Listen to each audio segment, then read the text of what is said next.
Bismillahirrahmanirrahim. Assalatu wassalamu ala ashrafil anbiya'i wal mursalin wa ala alihi wa sahbihi ajma'in. Amma ba'd. Hadratal muhtaramin, Nabi Murabbi arwahina Muhammad Baik Ma'ruf, dan yang saya hormati para asatidz dan teman-teman yang berbahagia. Pertama-tama, tak lupa kita mengucapkan puji syukur kehadirat Allah Subhanahu wa taala, yang dimana atas limpahan berkat dan rahmat kita dapat berkumpul di majelis di aula yang insya Allah penuh barokah ini. Amin. Alhamdulillah, kita sudah hampir melaksanakan tarawih malam ke-7.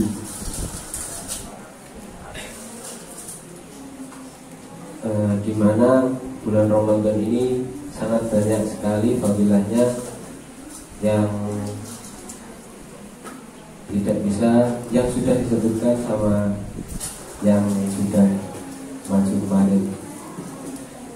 Bulan Ramadan ini merupakan syahrul siyam, syahrul sabr, syahrul qana'ah, syahrul jihad, dan syahrul Quran.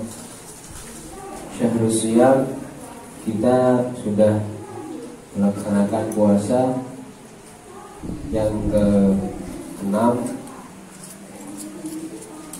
Terus syahrul sabr, maksudnya kita di bulan ini dilatih untuk sabar dalam segala hal yang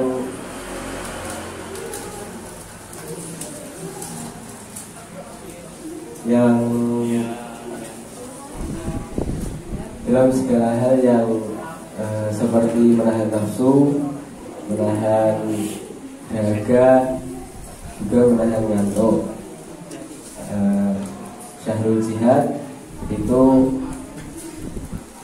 dari sejarah yang pernah ada, itu di bulan Ramadan pernah terjadi perang Badar, yang dimana pasukan Nabi SAW yang hanya berjumlah 300 bisa melawan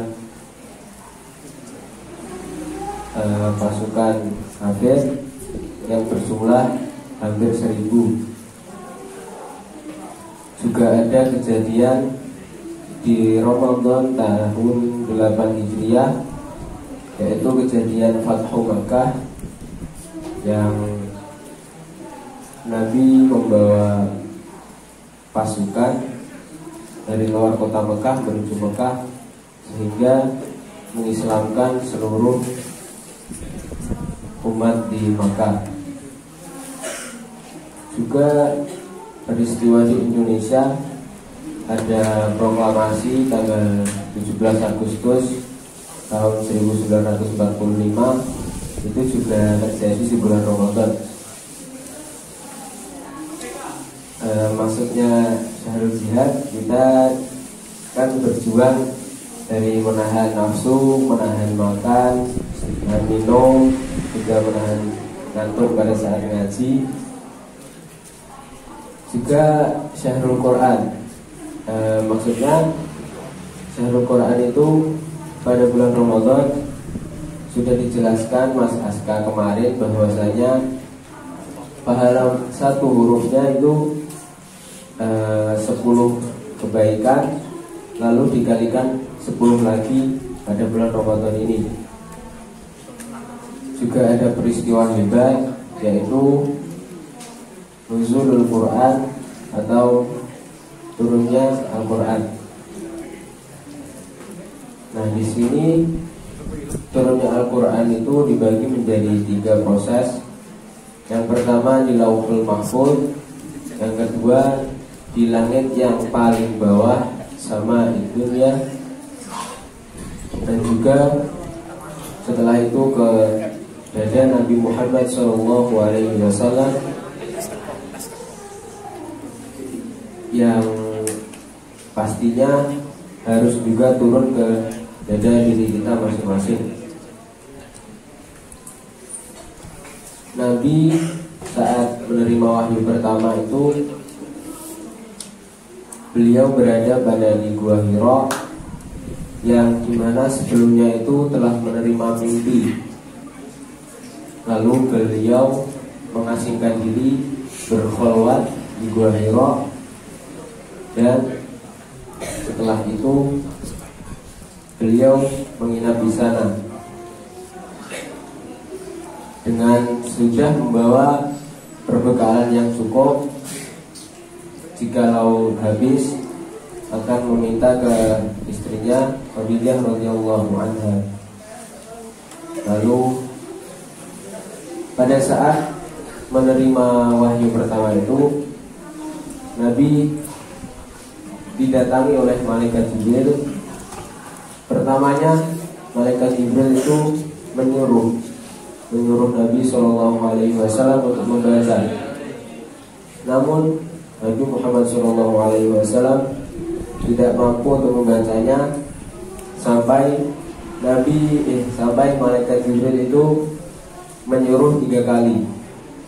Yang terakhir setelah disuruh untuk membaca, itu malaikat Jibril memeluk beliau. Lalu setelah memeluk beliau, malaikat Jibril itu menyampaikan isi wahyu pertama, yaitu surah Al-Alaq ayat 1-5. Bunyinya Bismillahirrahmanirrahim. Iqra bismi rabbikal ladzi khalaq, khalaqal insana min 'alaq, Iqra wa rabbukal akram, alladzi 'allama bil qalam, 'allamal insana ma lam ya'lam. Setelah menerima wahyu itu, Nabi Muhammad SAW itu dikatakan beliau pada saat cuaca sangat dingin itu dari dahi mengeluarkan keringat yang sangat bercucuran, saking dahsyatnya wahyu pertama tersebut. Lalu tidak hanya sampai di situ saja, Al-Quran itu diturunkan berangsur-angsur sesuai dengan kebutuhan yang dibutuhkan oleh Nabi SAW.